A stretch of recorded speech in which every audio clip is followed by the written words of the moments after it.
Let's talk about Nicholas Mavoli, a man who wasn't just chasing records but chasing something deeper, both figuratively and literally. He wasn't your average thrill seeker.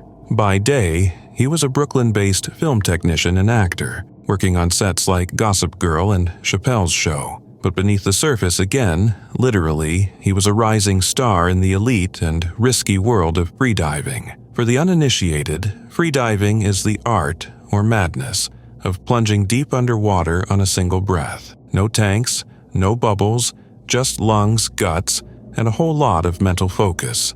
While most of us can barely hold our breath through a tense movie scene, Mavoli could do it for over 3 minutes while diving down over 300 feet. He first hit the competitive freediving scene in 2012 and wasted no time making a name for himself. By 2013, he had already smashed an American record with a 100-meter constant weight dive. Fins on, no turning back. That's over the height of the Statue of Liberty, underwater, on one breath. To say Mavoli was passionate would be underselling it. He lived for this. He spoke about freediving with awe and reverence, describing it as a meditative journey into the unknown. He wasn't doing it for fame or glory. He wanted to understand his limits in the ocean's silence. But with any extreme sport comes risk, and in freediving, that risk is immense. During the vertical blue competition at Dean's Blue Hole in the Bahamas, basically the Super Bowl of freediving, Mavoli attempted a dive to 72 meters without fins. It was ambitious, but not out of character. He was calm, focused, and prepared. He descended into the blue, turned at around 68 meters, and then, in a moment of drive or instinct, chose to keep going. He made it back up, broke the surface, even signaled he was okay, and then collapsed. The cheering stopped. Something was wrong. Despite immediate medical attention, Mavoli couldn't be revived. It was the first fatality at an international freediving competition, sending shockwaves through the freediving world. It's believed he suffered a pulmonary edema, fluid in the lungs caused by the intense pressure changes. A reminder that in a sport built on pushing limits, the ocean doesn't always give second chances. It was a regular sunny day at the Sydney Cricket Ground, and Phil Hughes was out in the middle doing what he did best, batting with quiet determination and his signature unorthodox flair. At just 25, Hughes had already seen the highs and lows of international cricket. He was once the youngest man to score back-to-back centuries in a test match for Australia, but inconsistency and fierce competition had seen him drift in and out of the national side. That day in November 2014, playing for South Australia in a Sheffield Shield match, he was looking to remind everyone, selectors included, that he still had plenty to offer, and he was doing a pretty convincing job of it. Hughes was on 63 and looking solid, working his way towards what felt like a career-defining innings. Then came the moment no one could have predicted. Sean Abbott, a promising young fast bowler for New South Wales, steamed in and sent down a short ball, a routine bouncer, the kind you see a dozen times in a match. Hughes shaped to play a hook or a pull, but in a cruel twist of fate, he misjudged the bounce. The ball slipped past the edge of his bat and struck him just below his helmet, on the unprotected area at the side of his neck. At first, it didn't look too serious. Players and spectators assumed it was a painful blow, sure, but nothing life-threatening. Then, in a heart-stopping moment, Hughes collapsed face-first onto the pitch. The atmosphere at the SCG changed instantly. Medical staff rushed out, CPR was started, and the match was abandoned as an ambulance made its way onto the field. What followed was a nation holding its breath. Hughes was rushed to St. Vincent's Hospital and underwent emergency surgery. But the injury, a vertebral artery dissection leading to a brain hemorrhage, was catastrophic. 2 days later, on November 27, 2014, Phil Hughes was declared dead. He had never regained consciousness. His death sent shockwaves through the cricket world and beyond. Australia, a nation obsessed with the game, was stunned. Teammates, fans, and rivals alike mourned the loss of a young man who had so much more cricket and life ahead of him. It wasn't just about a cricketer dying. It was about a 25-year-old kid from a tiny town in New South Wales who had chased his dream all the way to the baggy green, only to have it all snatched away in the most tragic and freakish of circumstances.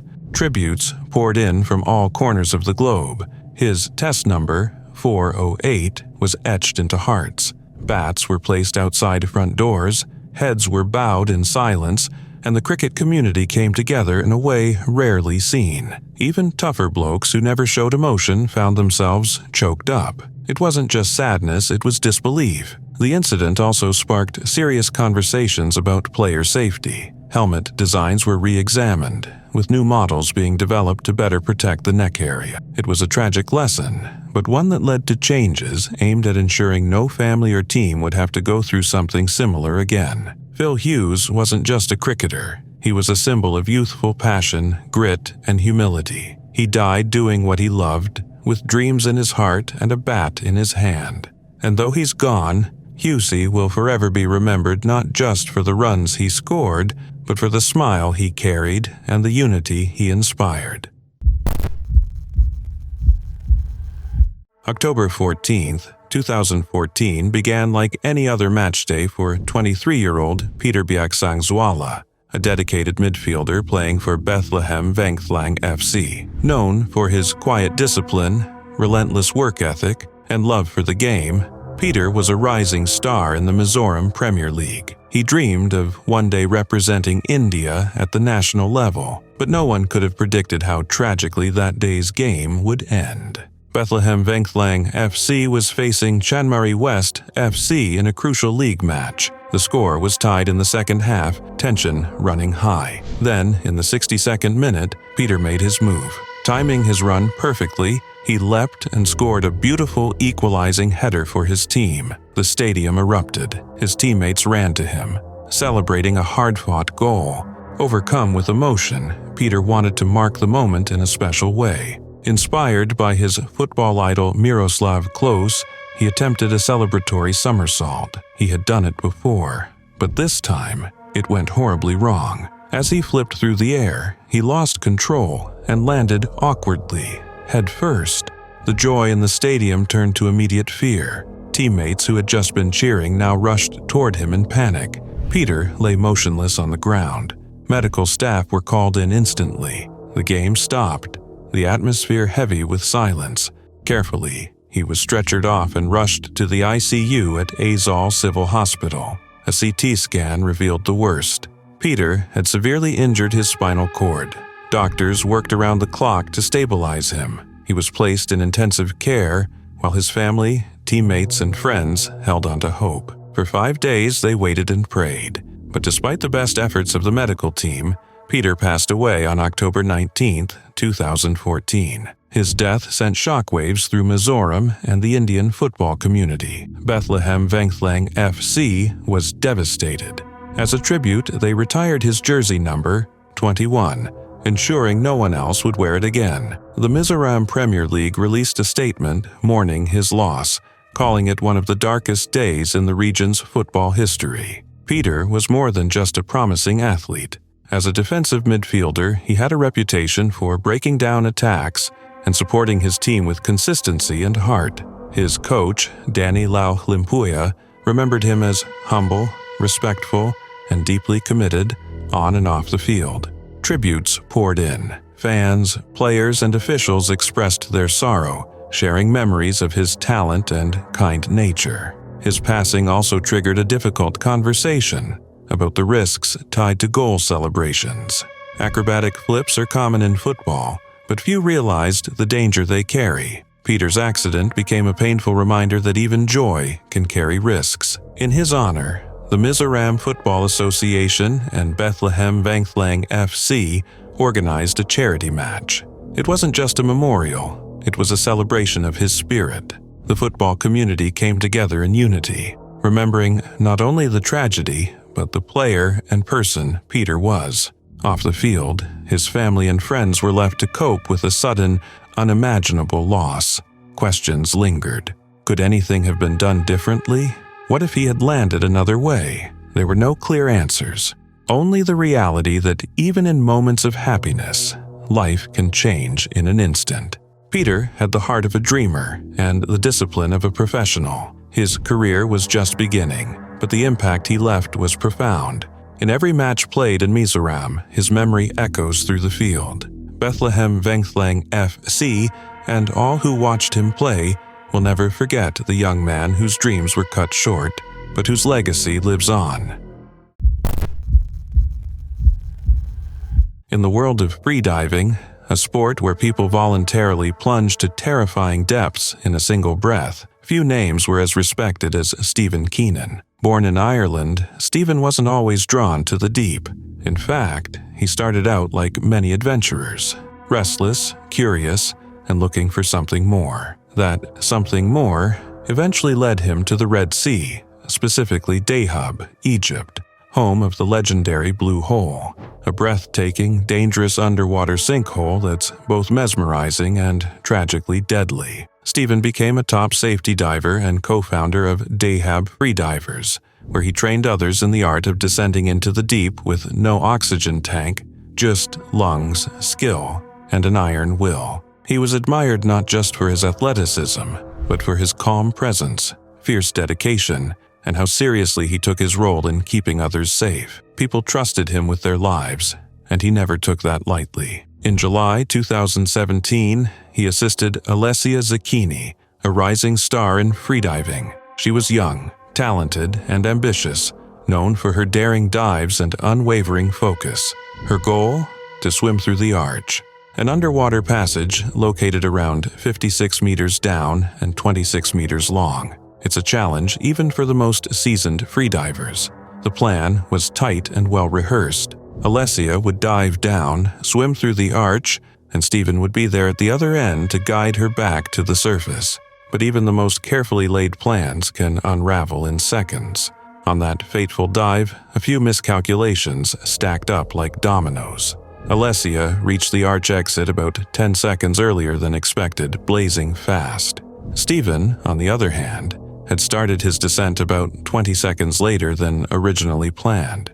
When she exited, she was disoriented, and instead of rising along a guideline, she drifted off course. That's when Stephen, ever the professional, sprang into action. He found her, grabbed her, and started swimming them both upward.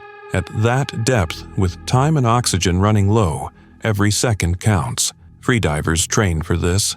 Stephen had trained for this, but sometimes the body gives out before the will does. Just 10 meters from the surface, Stephen blacked out a shallow water blackout caused by low oxygen levels.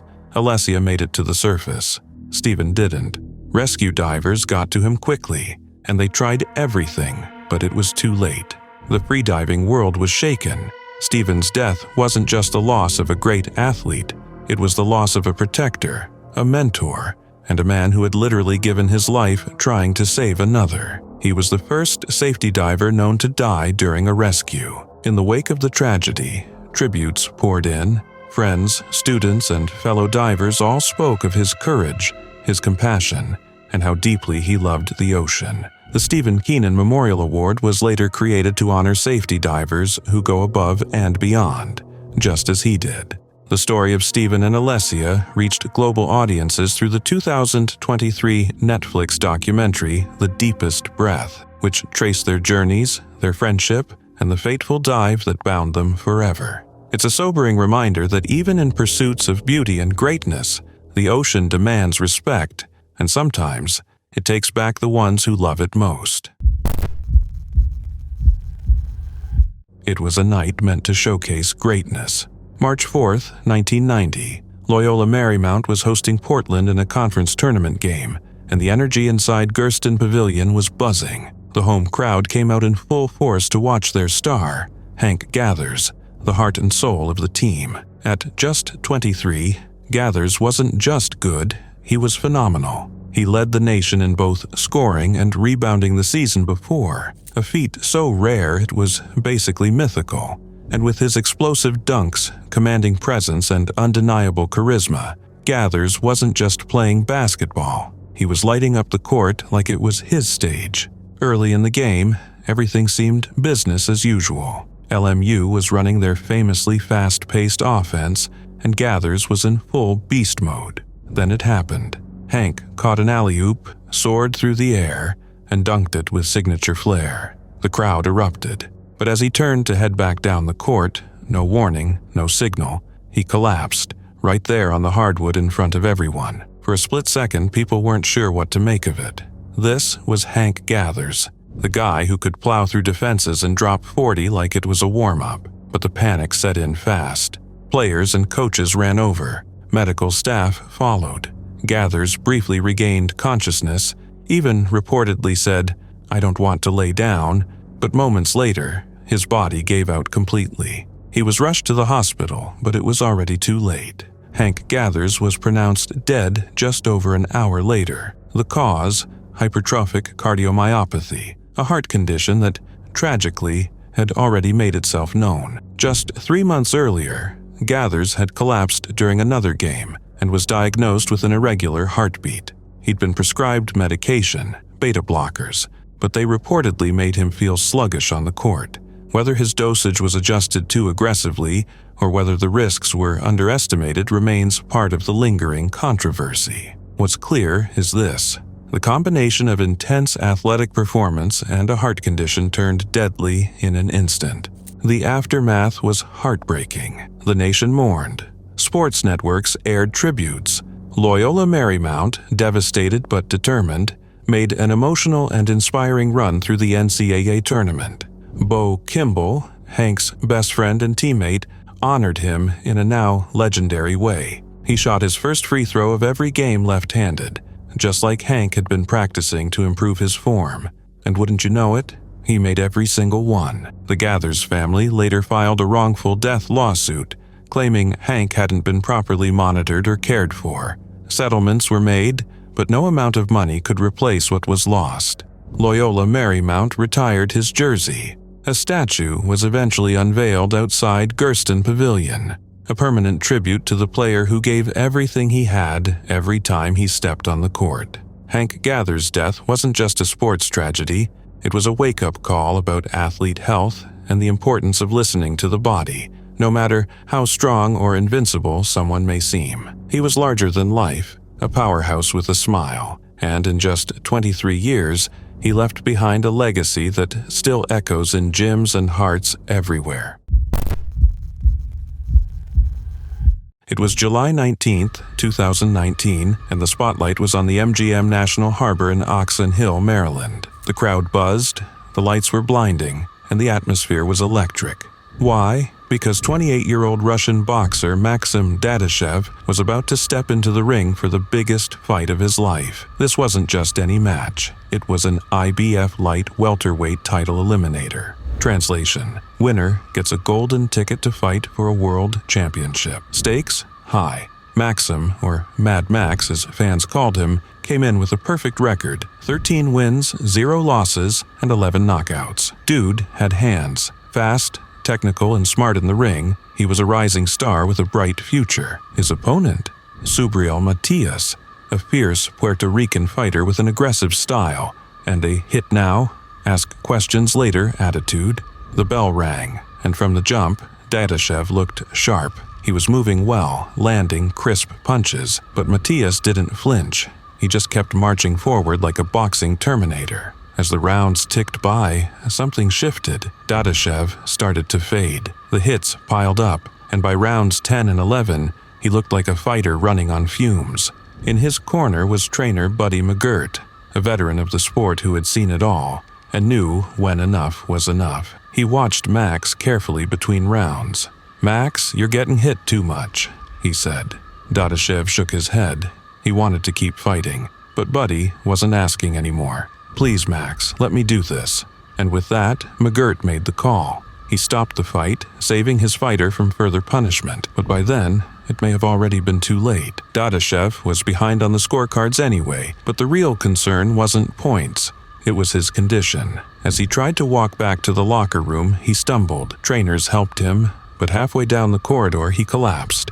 He vomited. He lost consciousness. Everyone went from, "That was a tough match," to, "This is an emergency," in seconds. He was rushed to the University of Maryland's hospital, where doctors found severe brain bleeding. Emergency surgery was performed. Part of his skull had to be removed to relieve the pressure. Doctors placed him in a medically induced coma, hoping for a miracle. But the miracle never came. 4 days later, on July 23rd, Maxim Datashev passed away. He was just 28. The news hit the boxing world like a knockout punch to the gut. A promising fighter with so much ahead of him, gone. His wife, Elizaveta, back home in Russia with their 2-year-old son, was heartbroken. In a statement, she called Maxim a kind man who fought until the very end. She said she would raise their son to be as strong as his father. Trainer Buddy McGirt was devastated. He had done everything right in training, but still, the unthinkable happened.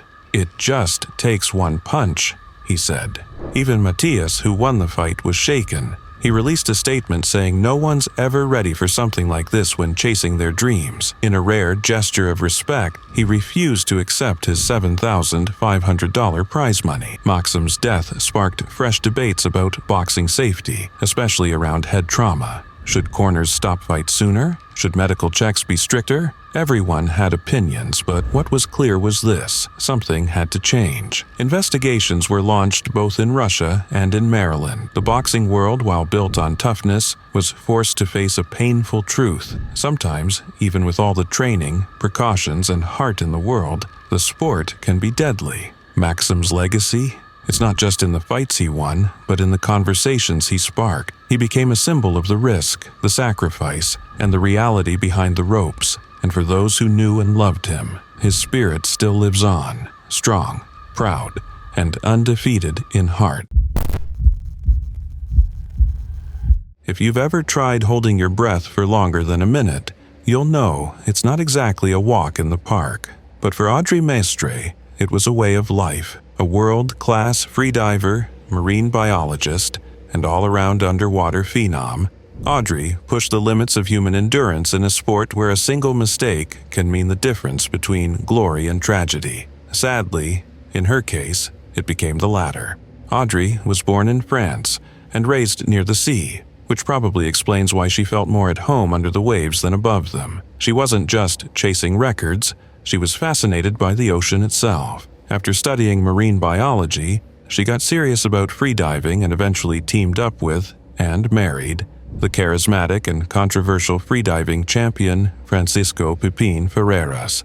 Together, they weren't just a couple, they were a brand. When they weren't breaking records, they were preparing to break them again. By 2002, Audrey was already one of the top freed divers in the world, having previously reached a depth of 125 meters.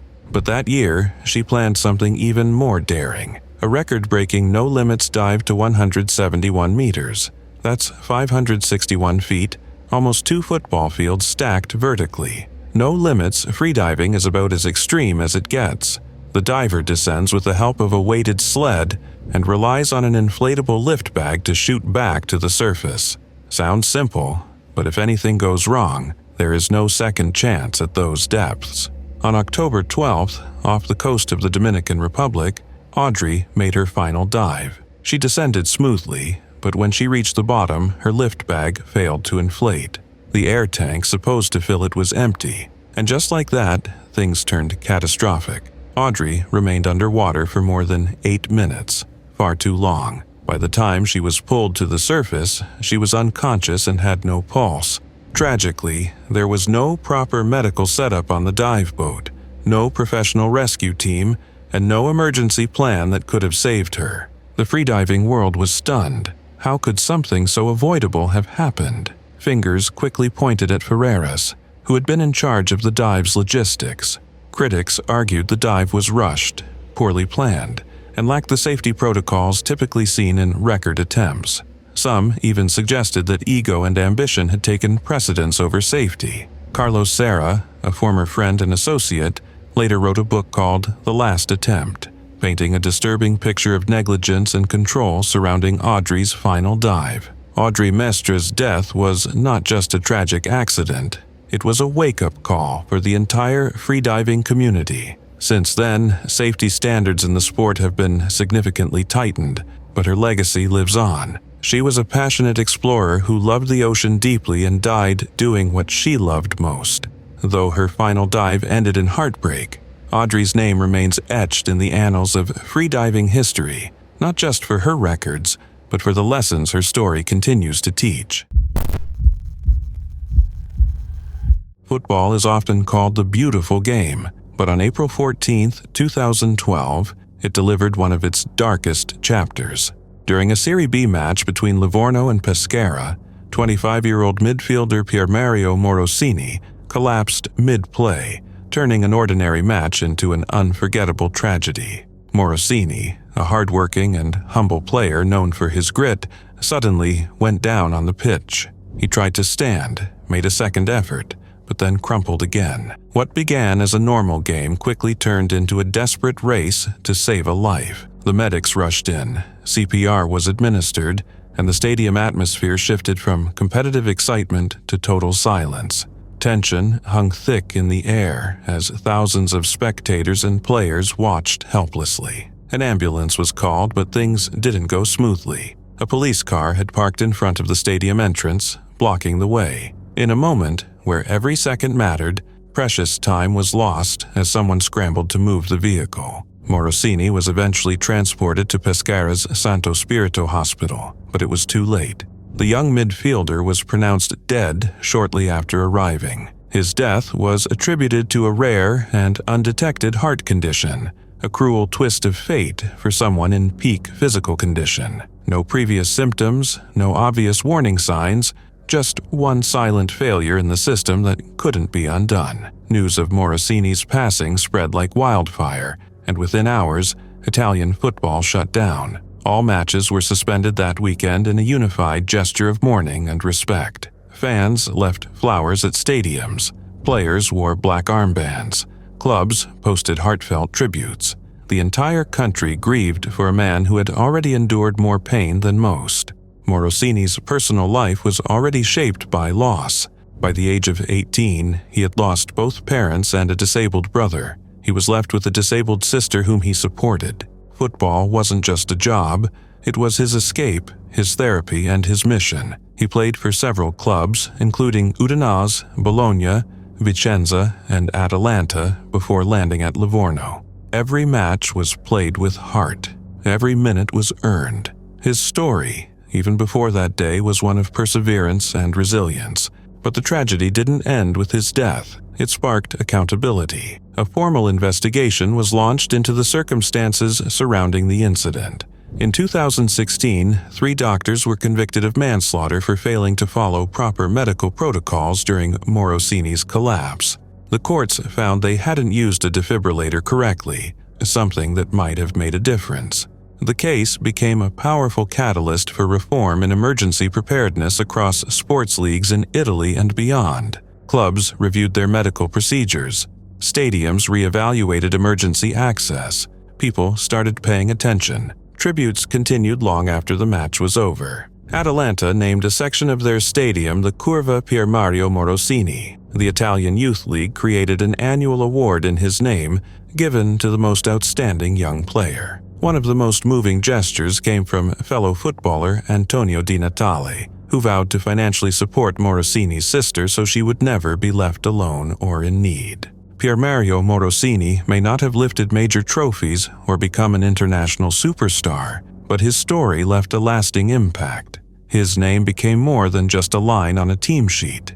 It became a symbol of endurance, compassion, and the need for better care behind the scenes in professional sports. Though the match ended that day in heartbreak, his legacy lives on, reminding the football world that heroes aren't always the ones who score the winning goal. They're sometimes the ones who fight battles no one sees, both on and off the pitch. It was November 25, 2014, at the Sydney Cricket Ground. Phillip Hughes, a 25-year-old Australian cricketer, was playing for South Australia in a Sheffield Shield match.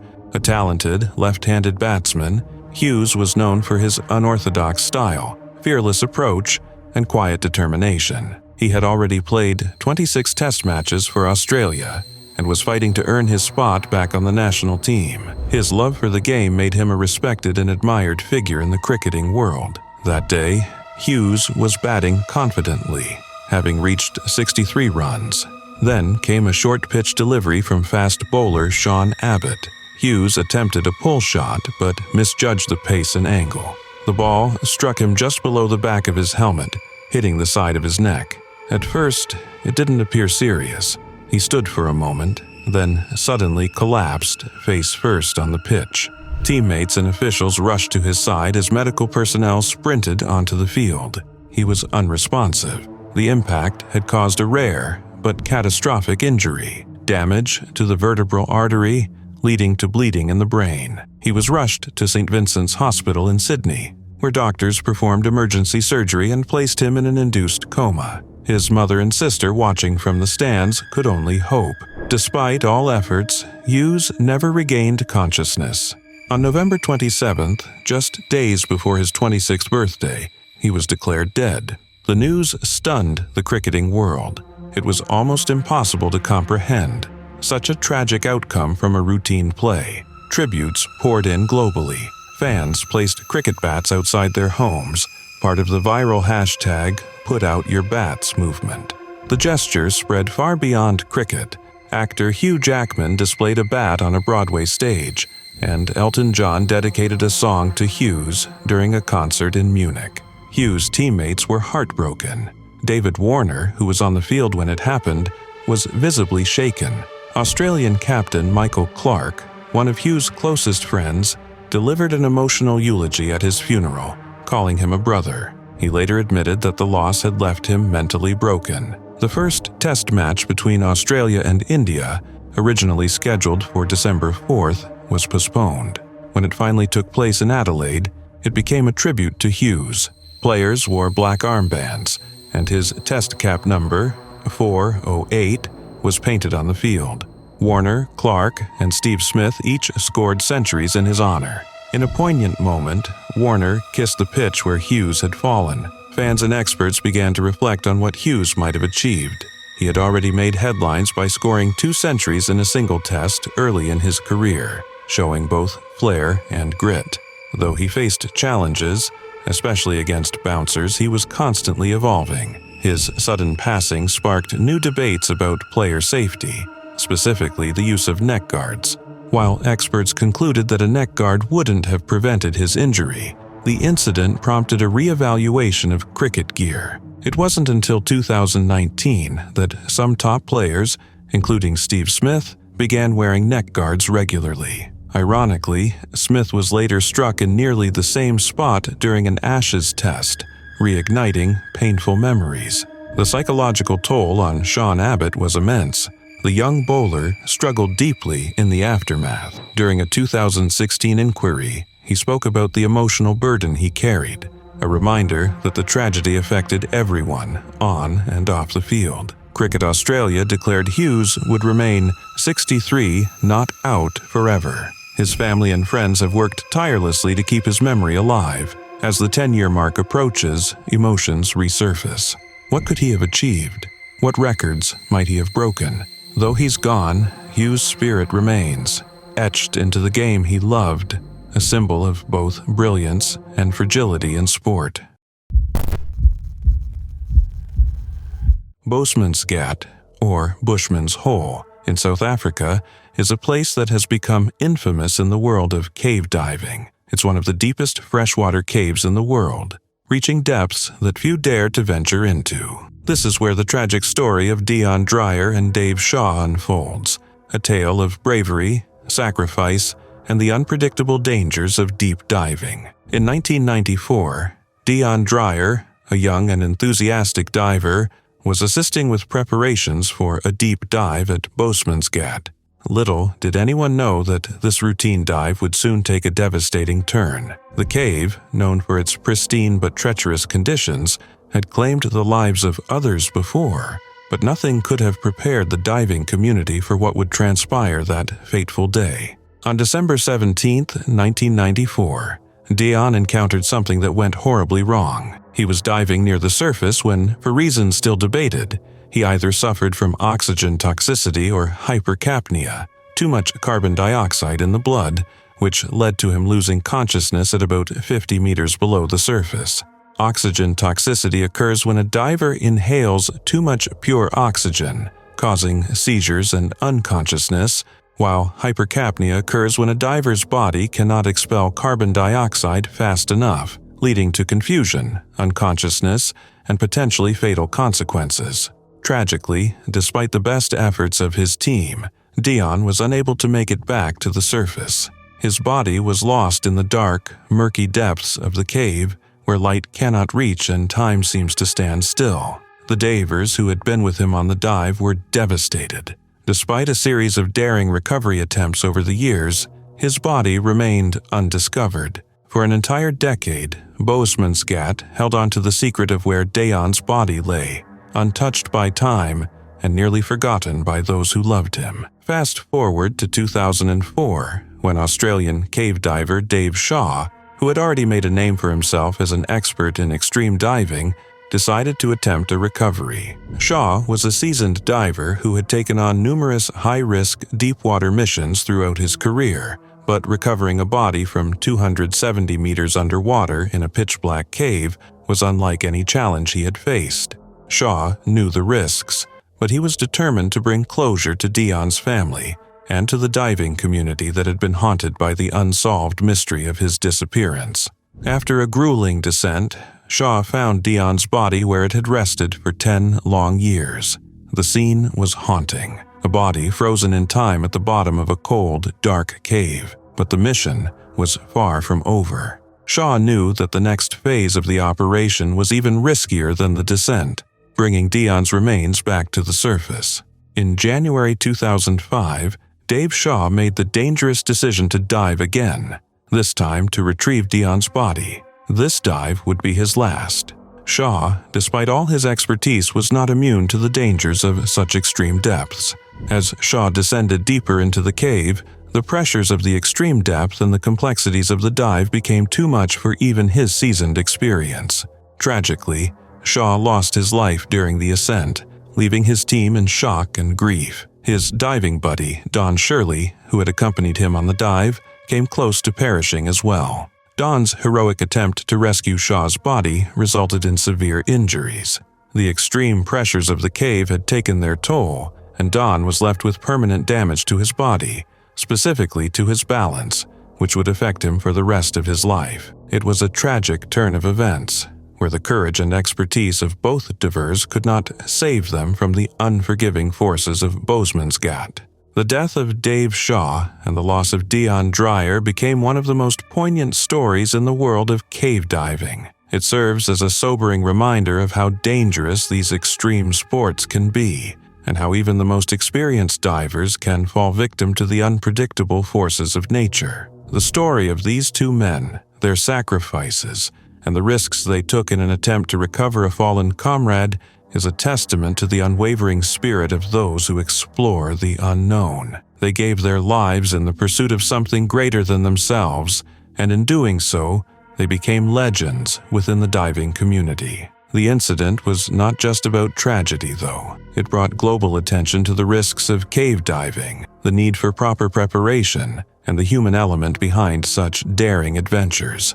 It highlighted the fine line between exploration and danger, and how the thrill of discovery is often tempered with the harsh realities of the risks involved. The story of Dion Drier and Dave Shaw continues to be told in documentaries, articles, and books, reminding us that while the thrill of exploration is strong, it comes with an immense cost. Their sacrifice has helped raise awareness of the dangers faced by cave divers and the importance of respecting the unpredictable and potentially lethal forces of the deep. It is a legacy of bravery and caution, a tale that continues to inspire future divers and explorers while serving as a somber reminder of the fragility of life when faced with the unknown.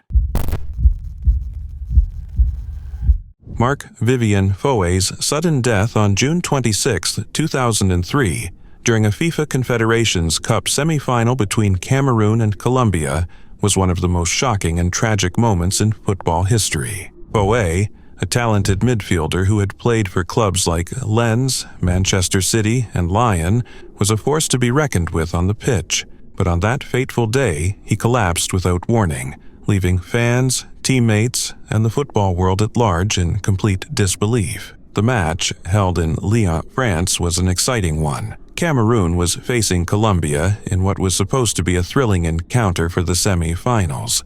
Foe, who had been playing with passion and energy, suddenly fell to the ground in the 72nd minute of the game, seemingly out of nowhere. At first, it seemed like he might have just tripped or been winded, but when he didn't get up, concern quickly spread through the stadium. His teammates rushed to his side, and medical staff arrived almost immediately, trying to resuscitate him. Despite their best efforts, Foe was rushed to the hospital, but tragically he was declared dead shortly after arriving. The cause of his death was later revealed to be a heart attack brought on by hypertrophic cardiomyopathy, a condition where the heart muscle becomes abnormally thick, making it harder for the heart to pump blood efficiently. This condition is often undetected until a tragic event like this occurs. Foe had not shown any signs of illness prior to the incident, and there were no warning signals during the match that suggested something was wrong. The suddenness of his death sent shockwaves through the football community, and his passing left an enormous void in the hearts of fans and fellow players alike. What made this tragedy even more devastating was Foe's relatively young age. He was only 28 years old at the time of his death. He was in the prime of his career, playing for one of the top teams in Europe, Lyon, and representing his country at a major international tournament. His untimely passing made many reflect on the vulnerability of athletes who, despite their physical strength and abilities, are not immune to health issues that can be invisible to the naked eye. Foe's death also brought to light the importance of better screening for heart conditions in athletes.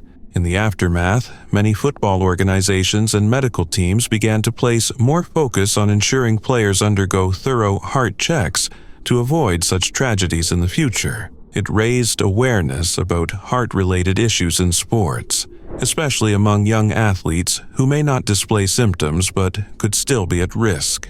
The reaction to Foe's death was overwhelming. The world of football mourned the loss of a player who was not only talented, but also well-liked and respected for his professionalism and humility. His teammates, including his close friends and the coaches, spoke of his kindness and dedication. They remembered him as someone who always gave his best, both on and off the field. Fans from all over the world paid their respects, with many noting that Foe had been a true ambassador for the game, bringing people together with his passion and skill. In the years following his death, several tributes have been made in his honor. The Cameroon national team, as well as his former clubs, have held memorial events, and his memory lives on in the hearts of those who knew him and those who admired his play. Foe's passing is a stark reminder of how fragile life can be, even for those who appeared to be in peak condition, and it serves as a poignant lesson for the sports world on the importance of health screening and monitoring for athletes. The tragedy of Marc Vivien Foe's death was a moment of great sorrow for the football world, but it also highlighted the need for greater awareness and action in safeguarding the health of athletes.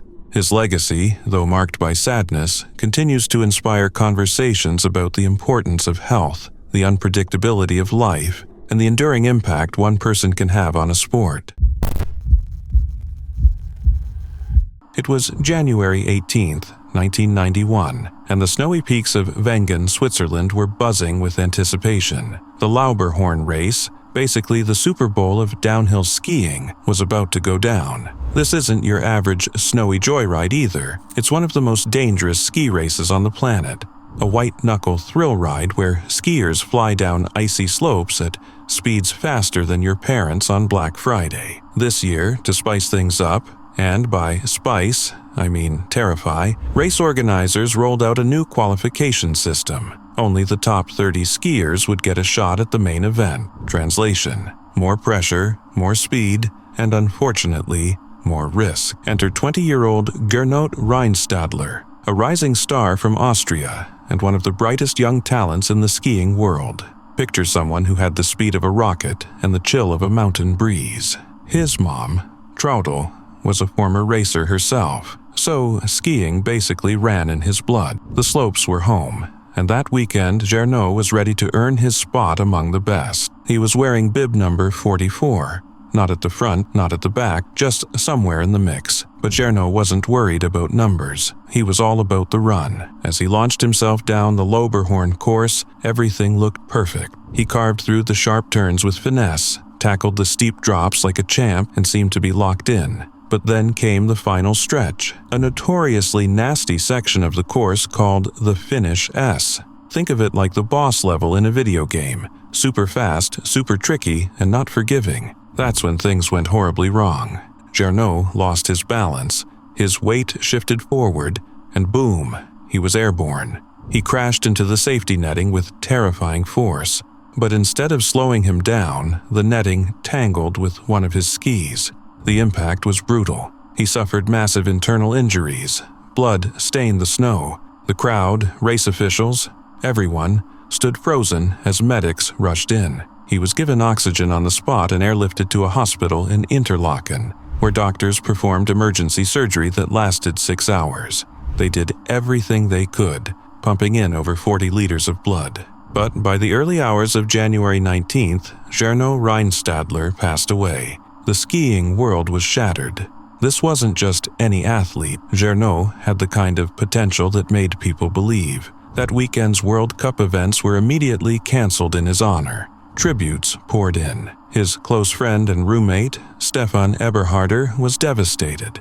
Just days later, Stefan won a world championship race and dedicated it to Gernot. A beautiful gesture, but it came with the heavy weight of grief. Gernot's death forced the ski world to take a hard look in the mirror. The Loberhorn course had always been dangerous, but now it was impossible to ignore. As a direct result of the accident, race officials made significant changes: stronger, better designed safety nets, and cut-resistant materials to prevent skis from getting trapped like Gernot's had. His mother later spoke out, describing the pain of losing her son as something that never truly goes away. It's the kind of heartbreak that echoes through time. A memorial plaque now sits at the Loberhorn finish line, a quiet tribute to a young man who left far too soon. Gernot's name became more than just a memory. It became a symbol, a reminder that even in a sport built on speed and daring, safety should never be an afterthought. Though Gernot's time was short, his legacy made the sport safer for countless athletes who followed, and that's something no finish line can measure. Yuri Lipsky's tragic death is one of the most haunting and talked about stories in the world of cave diving. It's a cautionary tale about pushing the limits of human endurance and the extreme dangers of exploring the unknown. In 2013, Lipsky, an experienced cave diver, set out on what would become his final dive into the notorious Cave of Swallows, Cueva de las Golondrinas, in Mexico. This cave, known for its extreme depth and unpredictable conditions, has claimed the lives of many before and after, and Lipsky's attempt was no different. He wasn't just diving for fun. He was attempting a record-breaking descent to the deepest part of the cave, a place no one had ever reached before. What made this dive even more perilous was the complexity of the environment. The Cave of Swallows is a vertical shaft that drops down more than 1,200 feet, which in itself is terrifying. When you add in the difficulty of navigating tight underwater passages with heavy diving equipment, it becomes a real-life test of both physical and mental strength. Lipsky, like many experienced divers, was well aware of the risks, but he was also prepared, or so he thought, with his equipment and training. However, things quickly went wrong. As Yuri made his way deeper into the cave, something went awry with his dive gear, specifically his oxygen supply. In cave diving, even a small malfunction can turn deadly in an instant. Lipsky's situation grew more dire as his breathing became more labored and the light from his dive light flickered. With limited oxygen and no immediate way to reach the surface, his chances of survival were quickly dwindling. In a tragic twist, his helmet camera continued recording during his final moments, capturing everything that happened in the minutes leading up to his death. The footage, which later surfaced online, showed the harsh reality of his struggle. The cold, isolation, and the crushing pressure of being stuck so far beneath the surface with no escape. It's a chilling reminder of the risks associated with extreme sports and the relentless power of nature. What makes this story even more haunting is that Lipsky was not just an ordinary diver. He was an experienced and highly trained professional who understood the risks and had the skills to back them up. But the Cave of Swallows is a place where even the most experienced can be caught off guard. It's a deep, dark, and unforgiving environment that requires more than just technical expertise. It demands a level of caution and respect that sometimes, no matter how hard we try, we can't fully control. Lipsky's story is often shared in the diving community as a somber reminder of the importance of preparation, caution, and respecting the environment we are exploring. It serves as a tribute to his passion for diving and his commitment to pushing boundaries, but also as a warning of the extreme dangers that come with it. For many, his death underscores the unpredictable nature of cave diving, where the line between adventure and tragedy is incredibly thin. By 1994, Ayrton Senna was more than a racing driver, he was a global icon, a three-time Formula One world champion. He was known for his blinding speed, razor-sharp focus, and an almost spiritual connection with his car. Fans admired him. Rivals respected and often feared him. That year, Senna had made a high-profile move to the Williams team, aiming to return to the top after years of dominance with McLaren. But no one could have predicted that the San Marino Grand Prix at Imola would become one of the darkest weekends in the sport's history, one that would change Formula One forever. The weekend began with tension in the air, and it only got worse. During Friday practice, Brazilian driver Rubens Barrichello Senna's countryman and rising star suffered a horrifying crash. His car hit a curb, launched into the air, and slammed into the barrier. Miraculously, Barrichello survived, but the mood shifted. Then on Saturday, tragedy struck. Austrian rookie Roland Ratzenberger crashed during qualifying after a front wing failure sent him into a wall at nearly 200 miles per hour. He died on impact. It had been over a decade since F1 had lost a driver during a race weekend, and the paddock was shaken. Senna, visibly disturbed, spent time alone, speaking to friends and expressing deep concern over safety. Some say he even considered not racing. But Ayrton Senna was a competitor to the core, and on Sunday, May 1st, he lined up on pole position. As the lights went out and the race began, it was immediately chaotic. A crash on the opening lap brought out the safety car, a rare sight at the time which kept the field bunched up and slowed down. When racing resumed, Senna led the charge. Then, on lap 7, it happened. Approaching the high-speed Tamburello corner, a long, flat-out bend, Senna's Williams veered off the racing line and shot straight into the concrete wall at over 190 miles per hour. There were no tire barriers, no room for error. The impact was violent and instant. Track marshals and medics reached him quickly. The scene was grim. A piece of suspension had pierced his helmet, causing severe head trauma. Though his heart was still beating, the situation was critical. He was airlifted to Bologna's Maggiore Hospital. But a few hours later, the news everyone feared was confirmed. Ayrton Senna had died. He was just 34 years old. The racing world stood still. Broadcasters cut to somber coverage. Fans wept. Rivals mourned. Brazil declared 3 days of national mourning. This wasn't just a racing accident, it was the loss of a hero. An investigation followed. It revealed that Senna's steering column, which had been modified to improve comfort, had likely failed, cracking under pressure and causing the car to lose control. Whether mechanical failure, driver error, or an unfortunate combination of factors, one thing was certain: the sport had lost one of its greatest. But Senna's death was not in vain. His accident became a catalyst for the most sweeping safety reforms in F1 history. Car construction was overhauled, circuits were redesigned with more runoff areas and barriers, and the FIA created new standards that prioritized driver protection above all else.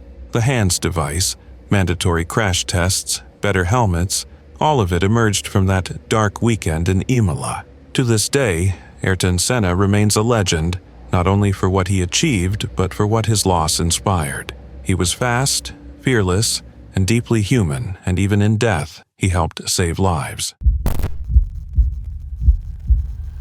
October 28, 2023, a cold Saturday night in Sheffield, England. Inside the Utilita Arena, over 8,000 fans were ready for an intense Elite Ice Hockey League Challenge Cup match between the Sheffield Steelers and the Nottingham Panthers. On the ice was 29-year-old Adam Johnson, an American forward for the Panthers. Born in Grand Rapids, Minnesota, Adam had chased his hockey dreams all the way to the NHL with the Pittsburgh Penguins. After stints in Sweden and Germany, he'd found a home in the UK, admired for his speed, talent, and humble attitude. Then, the unthinkable happened. Midway through the second period, around the 35-minute mark, Johnson was skating near center ice when a collision occurred. Sheffield's Matt Petgrave lost his balance and fell, his left skate kicking up as he went down. In a tragic twist, the blade struck Johnson directly in the neck. The impact was severe. Johnson tried to skate to the bench but collapsed on the ice. The arena fell silent. Medical personnel rushed out, setting up a barrier around him as they worked desperately to control the bleeding. He was rushed to the hospital, but the injury was fatal. His passing was confirmed hours later. A post-mortem revealed the damage was catastrophic. The game was immediately called off. Fans were sent home in silence. All weekend, EIHL games were canceled. The entire hockey world was stunned. Tributes poured in from NHL stars, teammates, and fans worldwide. Johnson's death shook the sport. He was more than just a player. He was a teammate, a friend, and a future fiancé. Just weeks before, he had bought an engagement ring for his girlfriend, Ryan Wolf. As tributes continued, so did hard questions. Why wasn't neck protection mandatory? Could this have been prevented? The English Ice Hockey Association responded quickly, mandating neck guards for all players starting in 2024. But the EIHL, where Johnson played, stopped short, strongly encouraging guards, but not requiring them. The tragedy sparked conversations globally. NHL players like Anze Kopitar and Tyler Bertuzzi began wearing neck guards. Canada's hockey leagues made them mandatory. Pressure mounted on other leagues to do the same. Then came a twist few saw coming. Matt Petgrave was arrested on suspicion of manslaughter. Though many believed it was a freak accident, South Yorkshire police launched a full investigation. Petgrave expressed remorse, calling it a tragic accident, and a legal defense fund raised nearly £10,000, sparking debate. In the days after his death, fans gathered outside Nottingham Arena, leaving flowers, jerseys, and messages. His teammates wore black armbands. Arenas around the world held moments of silence. The hockey community united in grief and in reflection. Adam Johnson's death wasn't just a freak accident, it was a wake-up call. It reminded everyone of the risks athletes face every time they step on the ice. His legacy may ultimately be one of change, pushing a tough sport toward smarter, safer standards. He was a rising star, a devoted partner, and a man chasing his dream. And in honoring his life, the hockey world is learning how to protect the next generation who dare to do the same.